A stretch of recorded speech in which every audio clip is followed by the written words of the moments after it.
Start हो गया। नमस्कार, मैं doctor B K Sharma, MBBS MD psychiatrist.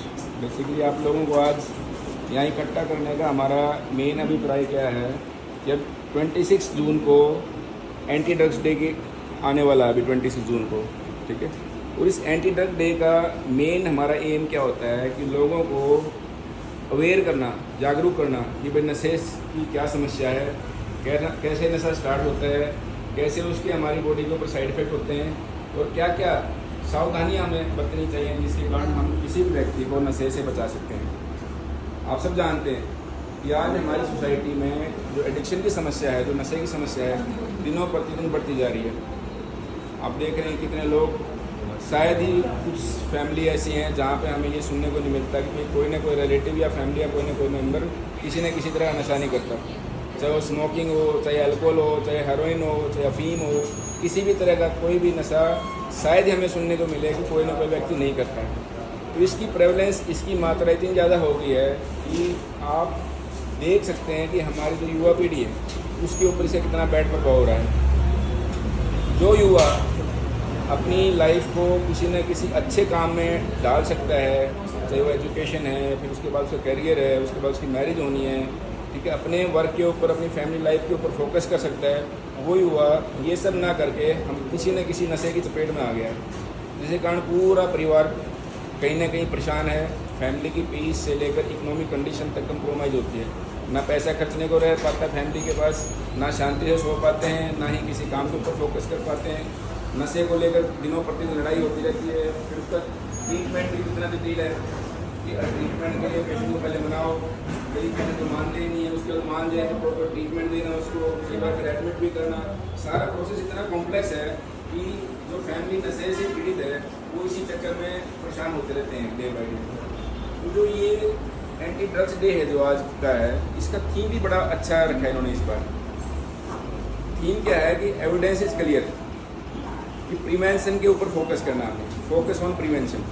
कि भाई जितने भी अभी तक एविडेंस है उसे क्लियर है कि भाई बचाना ही सुरक्षा है, कि नशे की चपेट में आ ही ना व्यक्ति। क्योंकि एक बार अगर नशा लग गया है तो उसका जो उसके बाद का जो प्रोसेस है वो बहुत डिफ़िकल्ट है, इलाज करवाने से लेकर एवरीथिंग। तो इस बार का जो बेसिकली थीम है वो इन्होंने क्लियरिटी से यही रखा है कि evidence is clear, focus on prevention, कि बचाव में ही बचाव है। ये सब एविडेंस से क्लियर हो गया। तो हम बेसिकली यहाँ पे जो इकट्ठे हुए हैं, हमारा बेसिकली आप सबको समझाने का अभिप्राय यही है कि जो व्यक्ति स्ट्रेस में है, परेशान है, दुखी है, जहाँ पे लगता है कि उसके चांसेस ज़्यादा नशे के तरफ जाने के, पहले ही हमने वो प्रिवेंशन वाली स्ट्रेटजी अपनानी है। फिर माहौल घर का हम ठीक रखें, बच्चे को प्रॉपर एजुकेशन दें कि भाई नशे के क्या प्रभाव हमारी बॉडी पर पड़ सकते हैं, किस तरह से बचना है, खुश रहना है, परेशान नहीं रहना है। कोई प्रॉब्लम है उससे बैठ के डिस्कस करें, ना कि उसको अकेला छोड़ दें। चाहे वो बड़ा है, चाहे बच्चा है, कोई फैमिली मेम्बर है जहाँ पे हमें लग रहा है कि साइकोलॉजिकल स्ट्रेस से गुजर रहा है, तो हम पहले ही उसका ध्यान रखें, उसको जो समस्या है उसको सुनें, उसके बाद बैठें कि क्या समस्या आ रही है, क्यों नशे की समस्या से पीड़ित हो। और बाई चांस अगर सपोज करो कि कोई व्यक्ति पीड़ित है भी तो तुरंत उसका इलाज करवा जाए। उसके बाद बारी आती है पेशेंट की भी, तो मरीज़ की भी एक रिस्पॉन्सिबिलिटी बनती है कि अगर हमारे को प्रॉपर ट्रीटमेंट मिल रहा है तो हमें उस ट्रीटमेंट का फ़ायदा उठाना है, ना कि उस ट्रीटमेंट को कंटिन्यू ही रहना है। फ़ायदा उठाएं, इलाज करवाएं, ढंग से उस ट्रीटमेंट को फॉलो करें। जो समस्या है अपने ट्रीटिंग डॉक्टर से, साइकोलॉजिस्ट से शेयर करें, अपने फैमिली मेम्बर से शेयर करें, ताकि उस समस्या से बाहर निकल पाएँ। तो ये बेसिकली आज यहाँ इकट्ठा होने का हमारा मेन एम यही है कि आप लोगों को जागरूक किया जाए, जिससे कि हम आसपास में कोई व्यक्ति का नशे से पीड़ित है तो उसकी कोई ना कोई मदद कर सकें। अगर एक व्यक्ति रिकवर होता है, दूसरे को मोटिवेट करता है, फिर तीसरे को मोटिवेट करता है, तो ऐसे ही हमारा सोसाइटी में एक पॉजिटिव एटीट्यूड बनता है। एक व्यक्ति खराब होता है, उसको देख के दूसरा व्यक्ति खराब होता है, तीसरा खराब होता है, ऐसे फिर एडिक्शन का प्रोसेस स्टार्ट होता है। तो हमने पॉजिटिव, अगर हमने एक माहौल क्रिएट करना है तो उसके लिए हमें उन बच्चों को जिन्होंने नशा छोड़ दिया है, उन फैमिली मेम्बर को या बड़े बंदे हैं जिन्होंने नशा छोड़ दिया है, उनको सोसाइटी में सामने आना चाहिए, उनको अपना रियल एग्जाम्पल देना चाहिए। देखो भाई मैंने नशा किया और मैंने ये प्रॉब्लम फेस किया, उसके बाद भी मैं इस बीमारी से बाहर निकला। जब व्यक्ति अपना रियल एग्जाम्पल पेश करता है तो लोगों के ऊपर उसका ज़्यादा इफेक्ट होता है। थ्योरेटिकली बात करने से, समझाने से उतना इफेक्ट नहीं होता है।